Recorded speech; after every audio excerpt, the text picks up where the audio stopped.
नमस्कार दोस्तों, स्वागत है आपका कल की पुराण के अध्याय 32 में।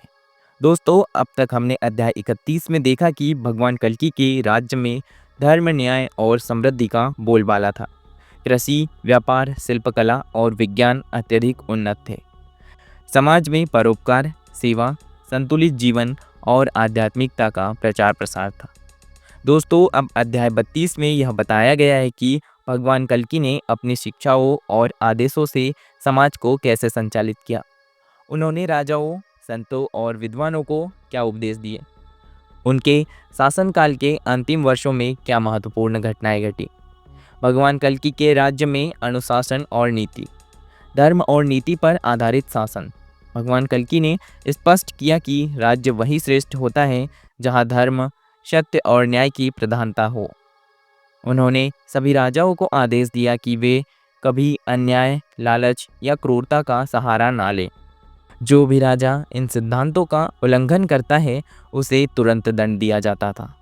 दुष्ट प्रवृत्तियों का अंत। भगवान कल्कि ने कई स्थानों पर छुपे हुए शेष दुष्ट प्रवृत्तियों को नष्ट किया। जो लोग अपने अंदर से लोभ, क्रोध, ईर्ष्या और कपट को समाप्त नहीं कर पाए, उन्हें दंडित किया गया। समाज में केवल अच्छे, धर्मपरायण और सत्यवादी लोग ही सम्मानित होते थे। नीतिगत प्रशासन की व्यवस्था। हर राज्य में न्यायालय, गुरुकुल और यज्ञशालाएं स्थापित की गई। न्यायाधीश वेदों और धर्मशास्त्रों के आधार पर निष्पक्ष निर्णय देते थे। कोई भी व्यक्ति बिना न्याय के दंडित नहीं किया जाता था। समाज में शिक्षा, योग और आयुर्वेद का योगदान। शिक्षा प्रणाली का पुनर्गठन। भगवान कल्कि ने आदेश दिया कि सभी बच्चों को वेद, नीति, विज्ञान और आयुर्वेद की शिक्षा दी जाए। राजकुमारों और युवाओं को राजनीति, युद्ध कला और अन्याय व्यवस्था में निपुण बनाया गया। विद्वानों ने पूरे आर्यावर्त में घूम घूम कर ज्ञान का प्रचार किया। योग और तपस्या का महत्व। समाज में योग, ध्यान और प्राणायाम को अत्यंत आवश्यक बना दिया गया। हर व्यक्ति ब्रह्म मुहूर्त में उठकर स्नान, ध्यान और सूर्य उपासना करता था। जो व्यक्ति आत्मसंयम का पालन नहीं करता, उसे सामाजिक दंड दिया जाता था। आयुर्वेद और चिकित्सा विज्ञान की उन्नति। वैद्यों ने प्राकृतिक औषधियों का उपयोग करके चिकित्सा विज्ञान को आगे बढ़ाया।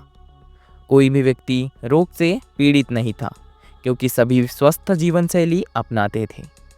जड़ी बूटियों और पंचगव्य जैसे कि दूध, दही, घी, गौमूत्र, गोबर का विशेष उपयोग किया जाता था।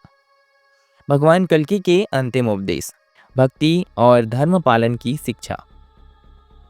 भगवान कल्कि ने अपने शिष्यों और संतों को उपदेश दिया कि धर्म की रक्षा केवल बाहरी विजय से नहीं, बल्कि आंतरिक शुद्धता से होती है। उन्होंने यह भी कहा कि हर युग में अधर्म बढ़ेगा, लेकिन धर्म की अनुयायी इसे समाप्त करने के लिए आगे आएंगे। सतयुग के इस दौर में भी लोग भगवान विष्णु की भक्ति में लीन रहते थे। सांसारिक मोह से ऊपर उठने का संदेश।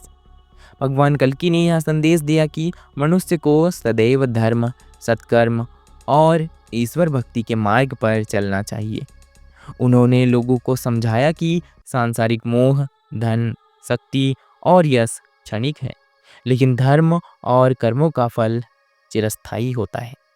राजाओं को उन्होंने सलाह दी कि वे केवल धर्म राज्य की स्थापना के लिए शासन करें, न कि व्यक्तिगत लाभ के लिए। संन्यास की ओर प्रवृत्ति।